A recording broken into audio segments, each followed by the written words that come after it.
Okay, this is Deb again, businessbuildingshortcuts.com, and we're going to be looking at the second part of getting your new opt-in or squeeze page up and running on your site. So this is, first I want you to go and download a cleaned up squeeze page template that I created for you. So go to the link that you see on your screen, http:// or www.businessbuildingshortcuts.com/squeeze template KSC for kickstartcart.html. And when you get to that page, what I want you to do is we're going to download that page and save it to your computer, and we're going to open it up in Composer. So go again to the link that you see on your screen, businessbuildingshortcuts.com/squeeze template KSC.html. I'll meet you over there. Okay, I'm going to click on Open, and I'm navigating to Test, and I saved that page as Squeeze Template Kickstart Cart because I have actually got the already got the opt-in code for Kickstart Cart in there, that one that we're going to be modifying and putting in your information. So I'm going to just click on that and say Open, and voila, there it is. Looks just like the other one, doesn't it? And that's good, because it should. So it's just that easy to open it up, and then what you would do is go ahead and edit it in the normal view, just like we did, we talked about in the last one. So the last piece of this that I want to look at is how do you edit that opt-in code that's already down here, that people would enter their name and email and sign up for whatever it is you want. We have to go in and edit that with those pieces of data that you got from your Kickstart cart. So I'm going to click on Source, and we're going to go in and edit it. So grab that data that I had you write down. Okay, here we are behind the curtain in our source code or HTML code for the Squeeze Template Kickstart Cart KSC. Now there are a few things here that appear on your browser window, but you edit them from back here in the source code. So let's just look at those first. Up here at the very top, there is a tag that says title and then end title. Right here it says your title page here. You would take that and you would edit, you would type in there the thing that you want to appear on the top of your browser window when you have somebody go to your page. So it might be your website, it might be an offer, whatever, some kind of statement relative to your business. Then the next thing is your description. So if you have a description for your website, you would put that in here, your description for your site or for this page. And then the next thing we look at is keywords.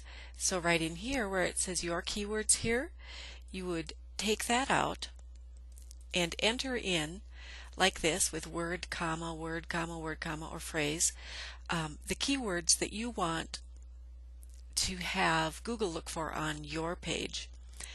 Alright, so you want to make sure to edit those things, and that's really all you have to do until we get down to editing the actual code for your opt-in box and autoresponder. Alright, here we are in the source code, and what I want you to do is scroll down to the bottom of the page till you find Form Action. And it should start with HTTPS MCSSL. That is always the indicator that this is your Kickstart cart or One Shopping Cart, MCSSL. So you want to start where that form is and start looking for this data. This 141984, you want to replace that with your merchant ID that you got up at the right top of the page. And there the other thing that you want to do is see right here where it says AR thank you URL. See how I'm sending them to Business Building Shortcuts thank you HTML? You want to replace this with your thank you page.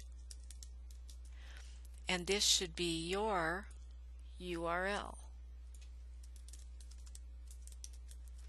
So you would change that. then you would look at the copy ARI. This is all okay. This is all okay. This value right here is your autoresponder number. And you want to replace that with your autoresponder number. Remember, we got that from the when we clicked on the name of your autoresponder and we saw that 6-digit number. You want that to go right there. And then we'll scroll on down a little bit more. And here's where you would put enter your name. Remember the text that said enter your name and then it showed them where to put their name? If you want to say enter your first name or just name, you can edit that right here. Don't play around with this stuff, just these pieces that are between right here, the TD and the end of the TD. Enter your email, same thing there. Then down here is the value for the command on submit. This is what it says on the button. So you would edit that to be your button. So it'll be your submit statement. And you want it to say something other than submit. Have it be something about like, yes, I want your whatever it is that you're offering. But you make that change and then you scroll on down and all this stuff should be the same. So those are the only things you need to change in this script to have it work for you. Now let's go back and see how that changed. So we're going to click on normal, and a lot of this you can't see, can you? Oh, we didn't change this. Remember when we were editing that in the other video? This is something you would edit right here. You would just change that to say your submit statement, whatever you were going to write down here, and that will change it right here on this page. When we go to preview, you can see that we just made that change. You can't really see the background here that we changed, but you can see that we did change what it said within your submit box, right? Then you would go down here and you would change this to 2009 or whatever year it is, and you would change it to your website, and you would make all of this yours. At the end of all that, you would just click on save it as a web page somewhere on your computer, and then you would go in and open up your coffee cup FTP. You would upload it to your website just like we did the test for the Kickstart Cart product, and then you would go in and check and see if it works. And that's also important. You would want to go in and subscribe using your own. Now this is when it's live on the internet. When you can reach this page from going to your website / the name of this page, and then you would enter your name and email, click your submit statement, and then go check your Kickstart cart under clients and make sure that you are subscribed appropriately. And if not, you got to come back and edit that code to make sure that you did it correctly. So now you have a template that you can edit and use for yourself for a squeeze page that already has the Kickstart Cart code in it that you need to edit those pieces so that it actually works for you, and double check it. So that's a strong start to getting things going with your website and starting to collect the names so that you have a strong list of people who are interested in you, your product and service, and what you have to offer. So we'll talk to you later. Bye-bye.